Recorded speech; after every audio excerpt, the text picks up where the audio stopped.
And I'm Sophie. And we are co-founders and directors of The Joyful. Some of you might know us already, but you may have forgotten who we are because we haven't gone on video for quite a while. Yeah, we have not been walking our talk at all. We've been helping too many other people be visible and not being visible enough ourselves, which is the curse of the brand and the marketing business. Yeah, it really is. But we are hopping on video today because we have been having a lot of conversations behind the scenes at The Joyful on how we can really fully walk our talk and have the impact we want to have in the world. And we keep coming back again and again and again to this word impact. And we've kind of had this revelation over the last few months where we've spoken a lot about wanting to work with purpose-led business and good businesses and conscious businesses. And we tried them on over the last few years and none of them have really kind of felt right. But then we kept coming back to this word impact. So we've kind of settled on these are the kind of businesses we want to help. This is what gets us really excited. So we wanted to have a conversation today around what is impact? What is impact to us? What do we define impact as to our clients? And how do you know if you are indeed an impact-led business?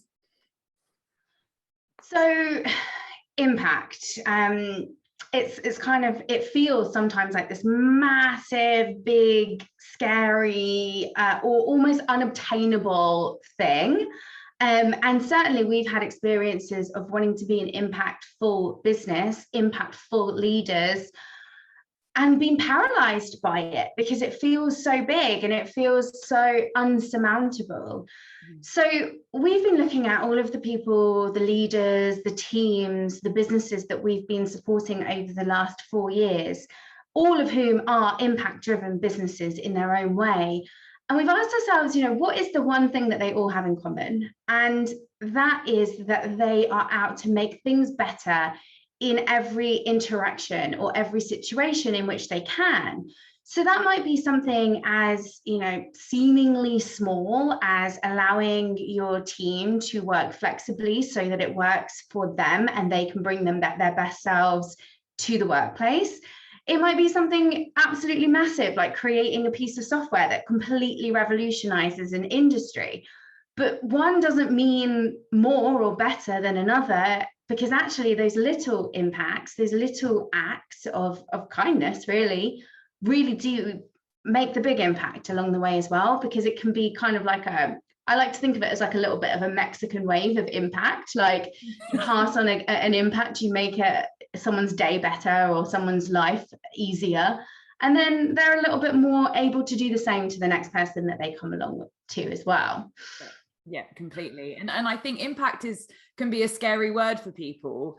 And I think as well, like you and I speak so much about imposter syndrome. And I think that imposter syndrome can really play into it as well when you're like, am I an impact-led business? But how much impact have I actually had? And how do I measure my impact? And, I think at the end of the day, if you are exactly like you said, going out and you're offering a solution, you're trying to make something better in the world, like you've seen a problem and you've created a business that's like, I've seen this problem and I really, really want to make a difference here. And you've got your customers coming to you, telling you how much of an impact you've made.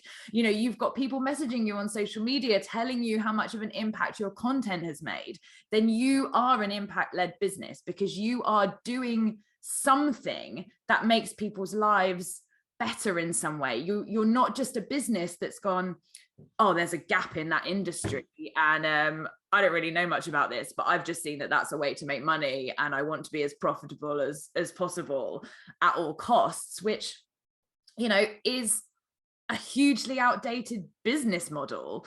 Not only does it not bring you joy and fulfillment, I personally can't see how living your life that way would bring you joy and fulfillment. But like we've said over and over again, clients, consumers, customers, they're really getting wise as to how they spend their money. And they will so often, and we've seen this happen again and again, will go for a business that they can see the impact that that business is having over a business that doesn't shout about their impact and doesn't have that high up on their agenda?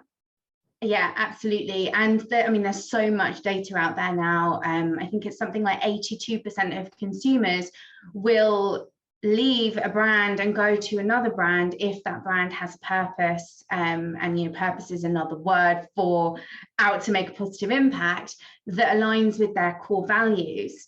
And I think one of the things that is becoming really evident to us in our exploration of what impact we want to have and the kind of businesses that we are looking to work with is that importance of walking the talk.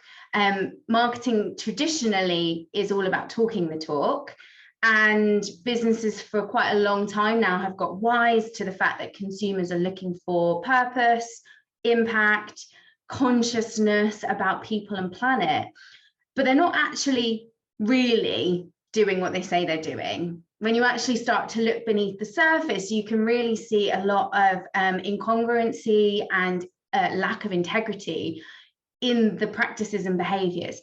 So actually really starting with those small impacts, like how you make the people who come into contact with you within your business ecosystem, within your supplier ecosystem feel, is almost like the most important part of this. It's not about the big, loud, we're doing this and changing the world here message if that part isn't working or isn't in line with that. Yeah. And so for us, it's really about supporting businesses to look at the full picture and see where their heart and their head need better alignment and their actions need better alignment, and making sure that we're doing the same thing as well, and like really holding ourselves accountable to being this impactful business and not just helping businesses kind of greenwash with the talking the right talk. Yeah, I was gonna say, like, you've probably heard of the term greenwashing, and that's exactly what it is. It's a veneer where, like, as soon as you start to go beneath the surface, you see that it is just this kind of marketing razzle dazzle jazz hands, and they haven't really thought about how to embed that through. And I think you see that a lot in companies. Like, I've certainly dealt with companies in the past where they'll go, oh, these are our values, and the values are just words on a wall in the office, and there's no thought as to how to embed that in the culture. There's no thought as to how to embed that in, like you say, the ways in which they interact with their clients, the way they treat their staff, the way that they conduct their business operations. So that's so important to, you know, to really look at that and go, how are you walking these values? How are you talking these values? How are you taking these values on as something that really matters to you and your people? And that's why we always start there when we work with clients. Yeah, exactly. And that is the kind of impetus for the evolution of our products and services, where no longer was it actually fulfilling for us or fulfilling on our values, our team's values, and our purpose and impact to just support businesses with their branding and marketing, because again, that it could end up being greenwashing if you don't really look at the full picture of a business. And that's looking at every single element of that within the ecosystem of the business. So that's why we're creating more impact consultancy services, working with an incredible team of consultants to support us in delivering this, looking at the whole impact wheel of every single element of a business and how the people who are experiencing that business are experiencing it, and also the impact on the environment that business is having, which when we started to do that for our own business, it was like, yeah. Oh shit, okay. Better start at home before we start going out there trying to help other people with that. Yeah. And that's also why we started the Academy, which Alice, the Academy. Yes. Some of you may have seen this. So our first evolution was the Joyful Web. Then we dropped the web because we were like, well, we do so much more than just online stuff. So then we became the joyful, and then we started thinking, like Sophie said, about impact. How do we have more impact? How do we make what we offer accessible to the maximum number of people?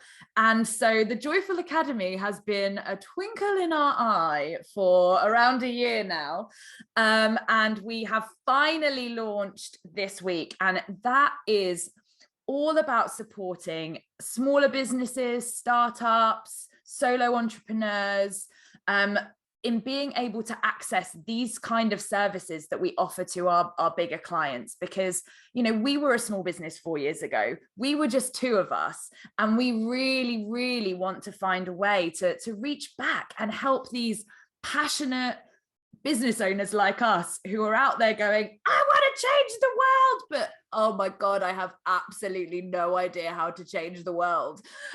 You know, we really, really wanted to find a way to support you. So the Joyful Academy is going to be offering online courses by us, workshops by us, stuff that we've been developing and honing over the last 4 years that we want to get out there. As well as a stream to come in and work on a one-to-one basis with your team members who, you know, you've got this big strategy, you've got this big vision, coming into larger companies and working with teams to say, right, okay, this is your part of the vision. Let's support you to have the skills, the confidence, the mindset you need to do your job in a way that makes you feel empowered and confident and happy and joyful.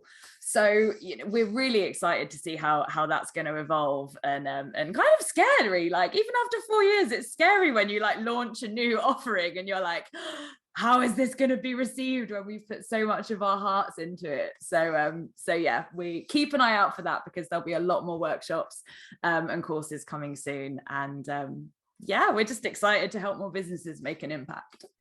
Yeah, and I think that's the key sort of message, is everything that we're going to be looking into, talking about and supporting you with is all about how can we as a collective, in our individual actions that together make huge, big changing actions, how can we work together to make the world a better place through business?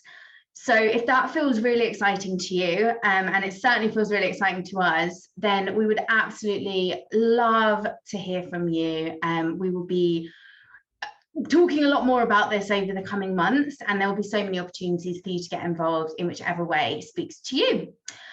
So with that in mind, we've got actually an impact workshop to get to.